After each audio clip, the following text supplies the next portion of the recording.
కరుణ రసాత్మక జీవితానికి నిలువెత్తు నిదర్శనంగా చెప్పుకునే మహానటి సావిత్రి గారు ఉన్నత స్థాయికి వెళ్లి అధఃపాతాళానికి పడిపోయింది. చిగురించి పుష్పించిన చెట్టు ఆ తర్వాత ఆకురాలి ఎండిపోవడం సహజం కదా.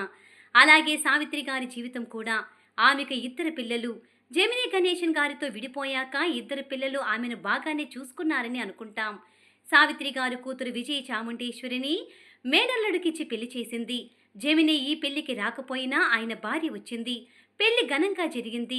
అల్లుడికి అత్త ఆసన్నట్లు అల్లుడిని చూసి సావిత్రి గారు ఎంతో సంబరపడింది. కానీ సీన్ రివర్స్ అయ్యింది. ఇక్కడితో మీ అమ్మని మర్చిపోవాలని పెళ్ళయ్యాక చాముండేశ్వరి గారితో గోవిందరావు గారు అన్నాడు. నిజానికి అత్త పట్ల సానుకూల దృక్పథం ఉన్నప్పటికీ వాళ్ళు వీళ్ళు కలిసి అతడి మనసు విరిచేశారు.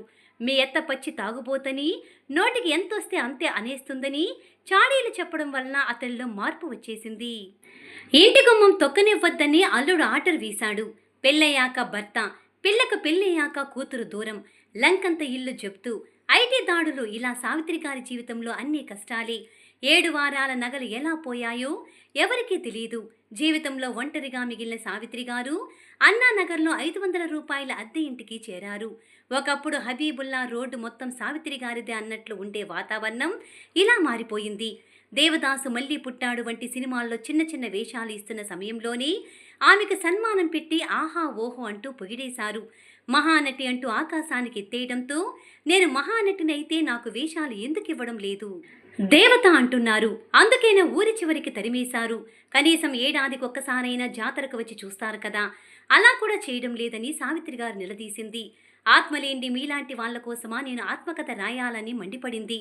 ఇక బెంగళూరులో లిఫ్ట్ దగ్గర ఆమె పడిపోయింది.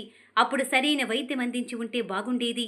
కానీ ఎవరూ పట్టించుకోకపోవడంతో నటి లక్ష్మి గారు వచ్చి ఆమెను గుర్తించి కొంచెమే సాయం చేశారు. ఇక కోమాలోకి వెళ్ళిపోయి 18 నెలల పాటు మంచాన పడింది.